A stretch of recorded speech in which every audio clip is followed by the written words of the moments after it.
I'm going to share this with you. This is the 22 GMC 2500 that we've been working on.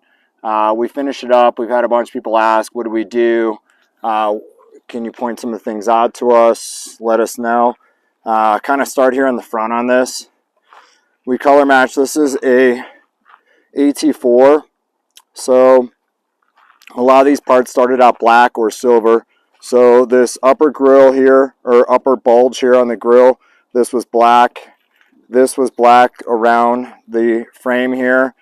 These were silver, like a satin silver. And then the buckets down here, right here, those were satin silver too. Obviously we painted this center section black and left the back part of it like the factory plastic. These emblems here in the front of this truck, you might be able to see the grain on them. These are all CNC machined. We actually made these in-house on our mill, and we actually designed them to match the arms on these Innovate wheels here. As you can see, Innovate makes some really high-end stuff. They're located out in California. A gentleman by the name of Jason owns the company, and they make some super high-end stuff. These bolts that are on this are all ARP 12-point bolts. They're all polished as well. The tires that we ran on this are a set of Toyo RTs in a 37 12.5 by 18. They work really well with the offset and everything on this. We color matched. Actually, these were color matched. These are factory color matched. We did smoke the lenses here. We painted the badge around here. This was black. Actually was satin like a silver color as well. We painted it white. It's pretty close. You can kind of see in the light. Maybe it doesn't match exactly. We're debating if we're going to paint this black here. We're actually making this badge right here machined aluminum as well. It'll have grain in it that matches the front emblems on the truck. These mirror caps were already black. This has our lift in the front of it. You can see this has our 3-inch torsion key kit.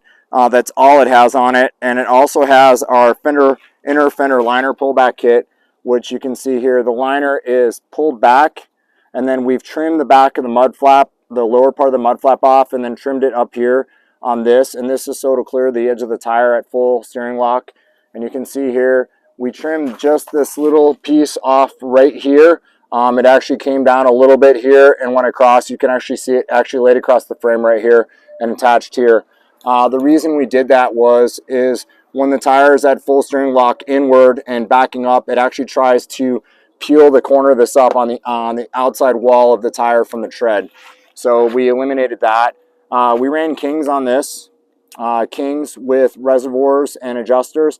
And then if you see here, we actually have a set of Camberg's new 2535 arms on this with the caps, which are super high end and super nice. Just super. The quality of all this stuff is top notch. Basically everything on this truck, we did the best we could put on it for not compromising the ride quality. Actually, the ride on this truck is amazing. The inner liner here has been tucked back.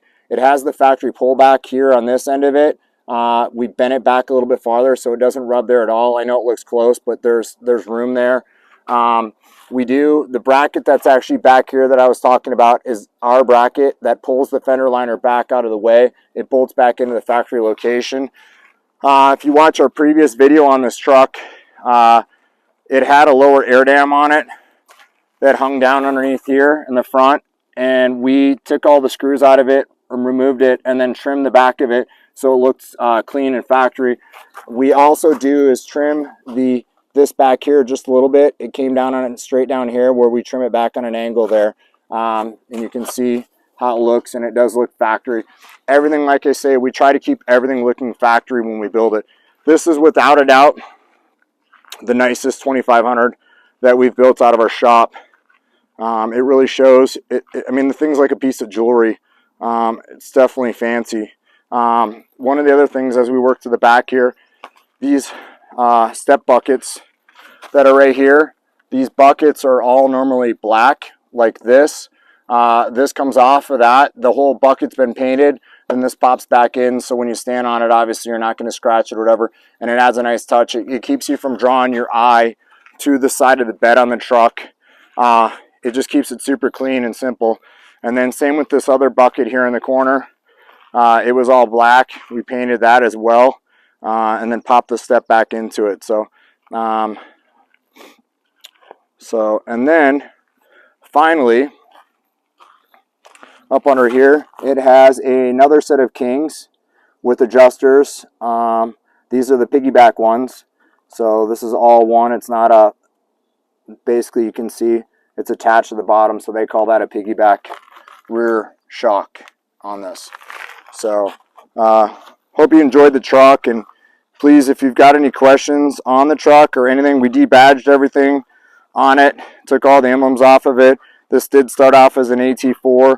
We wanted to eliminate any kind of the chrome to try to paint. The chrome stuff to delete is a bugger. Not only that, but it's really hard down the road to get the painted parts when you get a rock into the painted parts, to get it from keeping it from chipping or popping.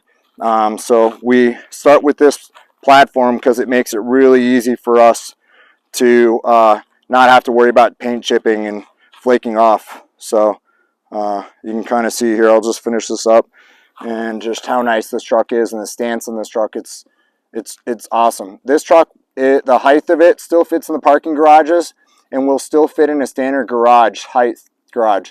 So that's why we only do a front leveling kit. It doesn't compromise the axles in the front.